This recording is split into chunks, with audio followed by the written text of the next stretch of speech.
Well. It's unfortunately, I don't think Love Island understands what men bombshells should be like. I think they just don't really get it because the bombshells were not bombshelling. Okay. This is Bits of Banter with Antoinette, where we talk about reality TV and pop culture dramas. Today we're talking about Love Island Season 7, Episode 9, and it was a little bit messy. And if you like content like this, please like, comment, and subscribe, and make sure you hit that notification bell at the top so you don't miss any bits of banter from me. You definitely don't want to miss this bits of banter. Let's get into it. So first of all, we start off with Huda and Jeremiah having that conversation from last episode. And Huda is still being like, especially after all those men were talking crap about Huda to Jeremiah, and then she had to pretty much like force him into telling her what was going on. And he was just like, I mean, I just needed some time to process. But then she's like, your problems are my problems. And at first I was like, oh, that's so sweet. But then I remembered it's only been 7 days and I don't really understand wait, what?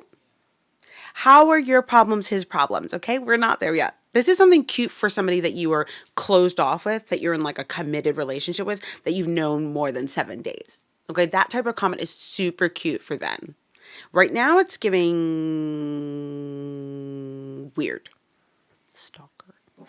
I don't know. Then we get to nighttime. Ace is still on his BS, and he ends up sleeping in soul ties. Okay, this man is dramatic.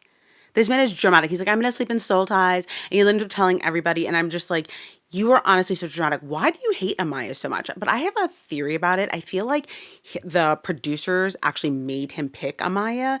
And that's why he's like so butthurt, because literally the switch up was like whiplash. And I was like, maybe he just never liked her. Maybe he never planned on picking her. I don't know. Like, what do you guys think about that? It's something I've heard. And I'm like, that's possible, because just the way that he has switched up and just acted like he just absolutely hates this girl. It's like, you can't possibly have ever liked her. Of course, like, Ace is doing more dates with Chelley. He actually does a yoga one for her. And even Chelley kind of brings up, like, she was like, you know what? He is putting a lot more pressure. And he even says this to her, I'm going to be putting more pressure. And, Austin is still like upset about that. But like, I would start to wonder, to me personally, like, why is Ace all of a sudden putting so much more pressure? Like, he did not have this like urgency before, but now all of a sudden he does. You know what I mean? Like, I would wonder, like, why all of a sudden does he feel like, okay, we're going to do a date today, we're going to date tomorrow, we're going to do a date next morning. Like, he feels like he is really trying to monopolize her time. And he really is in like competition with Austin, even though he'll say like there's no competition with him. Like, he's like, oh, well, where you belong type of thing. And I'm just like, what? It's weird. I just feel like it's weird. And even if like the producers wanted him to pick Chelley, I do kind of feel like, I don't know. I do kind of feel like I don't know. There's a big part of me that feels like if anybody else comes in, any other type of bombshell comes in, he's going to like switch up really quickly. That's the feeling I'm getting from him, honestly. Basically, I was thinking like this, like, look, like every single morning we're going to have a date and you're going to compete with Austin for my attention. But he thinks Huda and Jeremiah are fake. Okay.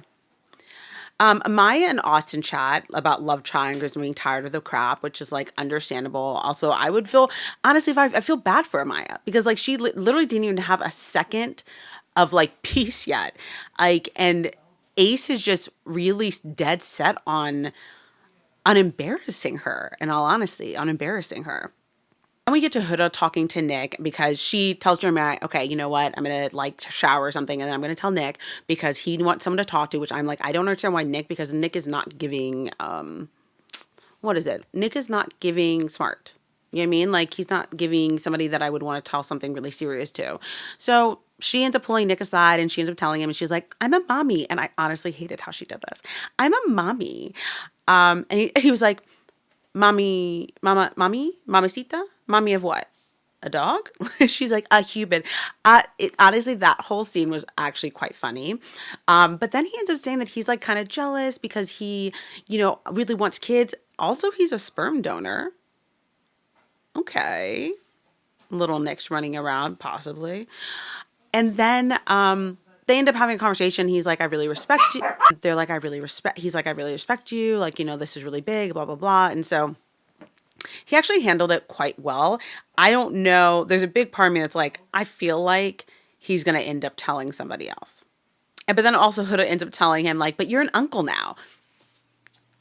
It's been 7 days. And let's fast forward to when Nick talks to Jeremiah about, he's like, oh, now I know. And Nick is like, well, since I'm your best friend. I was like, it's been 7 days, guys. How is that your best friend? Right? How is that your best friend? I do not get that. I do not get that.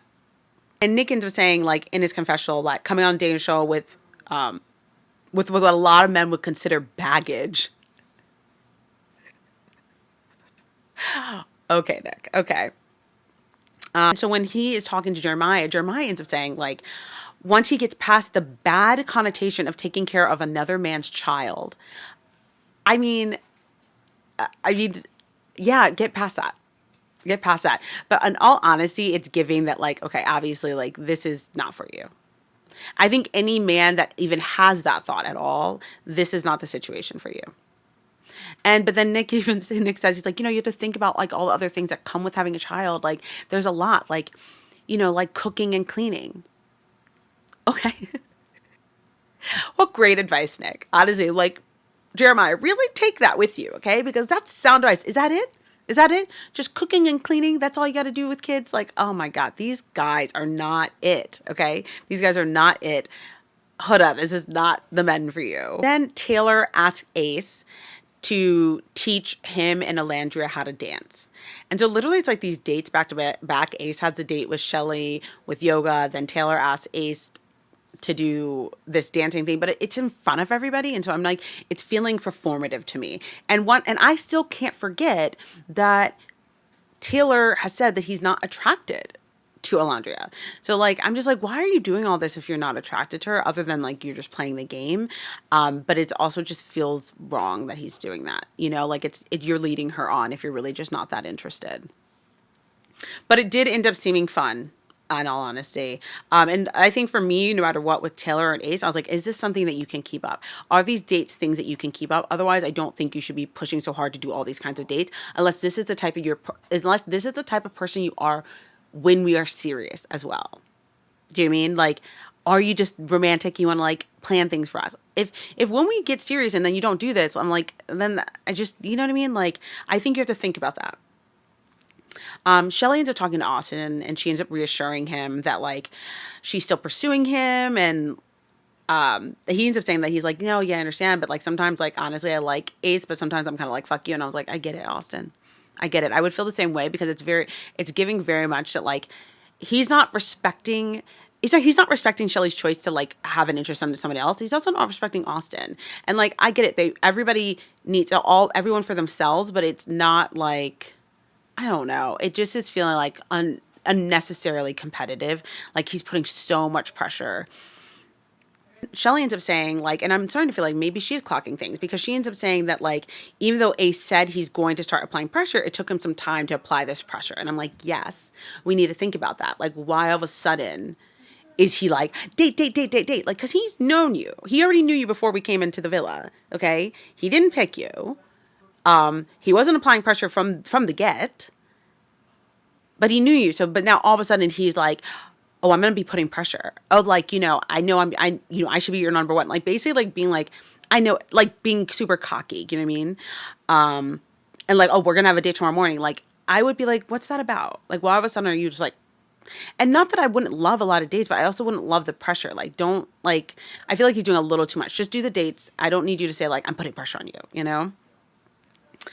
So then Ariana comes in. And we get into like, and they're doing some type of leather thing. Everybody gets in leather, and everybody honestly is looking so amazing, so hot. And then Ariana comes in as a brunette. It was sexy. Okay. It was sexy. Literally, so then Ariana's like kind of like, they're doing this basically like kink circle, being like, oh, what does she like? Austin's being like, oh, I like whips, chains. Pretty much I feel like he like has like a voyeuristic kink, honestly, because there's a couple things that end up happening later. But in the middle of all this, Huda ends up saying to Jeremiah, I thought you were going to do more this week. What do you mean do more this week? It's you're in the current week. You're in the first week. What do you mean do more this week? We haven't gone into the next week. And Jeremiah said, in terms of what?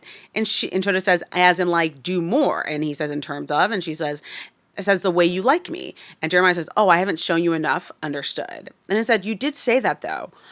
I don't know what she's talking about. In all honesty, I feel like what I think is happening, and this is why, like, comparison is the thief of joy, is that she's seeing all these dates from Ace and Taylor, and she's like, why isn't Jeremiah doing this? But you also like really never demanded that Jeremiah do this. You never demanded that Jeremiah do this. Like, I mean, you guys been like fingerling in the every single night, and you've been saying like, oh, we're mother, we're mother and father, blah, blah, blah, blah, all this stuff, like every single time. And like, he has never shown any of this type of stuff. But you also never demanded that stuff. You never said anything. And now all of a sudden the Ace and Taylor are doing this. You're all of a sudden you're like, you need to do more. I was like, maybe they think there's a better way to have this conversation. That's not like, so I hate to say this word, but it's like naggy. I hate that word, and I hate using that on women because I'm like, men love to do that. You know what I mean? But it's feeling unnecessarily negative instead of trying to have like a productive conversation about it. But I do think it's one of those things where like that didn't seem like it was important to you, and then all of a sudden it's important to you. You know? Hannah ends up talking about, like, they all talk about their kinks. Hannah ends up talking about she likes being tied up. Okay. Austin is like, he likes being tied up. He likes public sex and hot candle wax. This guy's kinky. So the game is that you tie your man up, okay? And then they end up like, the girls end up being dominant or something. Hannah ends up spitting in Charlie's mouth. I was like, girl. Oh, girl. And I honestly don't think Charlie liked it. I don't think Charlie liked that at all. And Sierra, when she goes up to like Nick, like when she has him tied up, she like says, you've been really indecisive. And I'm like, oh, girlie's not over it. Huda, when she goes on Jeremiah, is basically licking his dingling through his double shorts. And I was like, and Austin ends up being like, oh, I liked watching that. And this is why I think he's voyeuristic. Because like, he also always talking about how Ace and Chelley look so good kissing. I was like, I think you like watching. And then when it's Amaya's turn with Ace, literally he is hardly even looking at it. He looks angry. Like, he hates this girl. I'm just like, can you just have a little bit of fun? Like, honestly, can you just have just like a little bit of fun? And then Ariana brings in the two bombshells, which are not bombing. I mean, are bombing in a different way. They're not that cute. Honestly, there's Pepe, and he said he's here for Hannah and Sierra. And there's Jalen, and he said he's here for Olandria. And I'm like, okay, I'm here for it. And he's like a country boy. I do love his dimples. I could swim in those. I do love Pepe's smile. I think like I saw some pictures of him on TikTok, and it's giving that he's like, he needs a hat. Like there's something with his hair or something, or maybe he needs more of like a fade or something. But I don't know, later on I feel like he starts to look better. I'm not as worried about Jalen not being as hot, because he does seem like, I like that he's into Olandria. Olandria seems like she thinks he's attractive. And also, I like that he's like that country boy, and that's what Olandria is looking for. So I'm okay with it, but I'm also just like, when we say we want bombshell men, we're talking about Michael B. Jordan, okay? That's what we're talking about. We're talking about Michael B. Jordan, not any of this. Like, I don't know, did like Miguel not have any other friends? Okay? Like, ask him. Ask Miguel. Then they turn the guys around. So then the guys turn the guys around, and then they tie up the girls, and they end up just making out with them. It was hot. And towards the end, the boys did start to seem like they were up, like Nick and Jeremiah. And Huda looked like she was having a good time. Then another bombshell girl comes in, Iris, and she looks hot. And she ends up saying that she is what's it called? A spray tan artist, which I don't even know what that means. Do you just give spray tans? Or like, is there actually spray tan art? I don't know. You guys tell me in the comments. She says she's interested in Jeremiah and Nick, and I'm like, okay. So she ends up kissing everybody, but she is not giving everybody the same attention. She ends up kissing Jeremiah for a long time, and Huda looks like she's about to break her back. And she's like, she said, bitch, if you don't quit it. And I'm like, girl, you need to quit it with calling these girls bitches. Okay, you need to chill on that just a little bit, or a lot of it. Okay, you don't know these people. Okay, you don't know these people. So yeah, that was the end of the episode, and it was a lot. It was sexy, and I'm kind of a little bit nervous for Iris because Huda looks like she was about to have an aneurysm, but at the same time, it's giving hypocritical because she was really enjoying her makeout sessions with the bombshells. She was enjoying them. Okay, so let Jeremiah have a little kiss. Okay, let Jeremiah have a little kiss. What did you think of this episode? I want to know, like, what do you think of Huda's conversation with Nick? What do you think of Nick? What Nick thought about Huda being a mom? Like, what were your thoughts? What do you think about Jalen for Olandria? And what do you think about Taylor? What do you think about Taylor and Ace, like, all of a sudden kicking it up a notch and, like, doing all these dates for Chelley and Olandria? Like, do you think it's real or not? Let me know. This is Bits of Banter with Antoinette. And if you like content like this, make sure that you like, comment, and subscribe. And make sure you hit that notification bell at the top so you don't miss any Bits of Banter from me, because you know you don't want to miss this Bits of Banter. I love these little chats of ours. Love you. Mean it. Bye.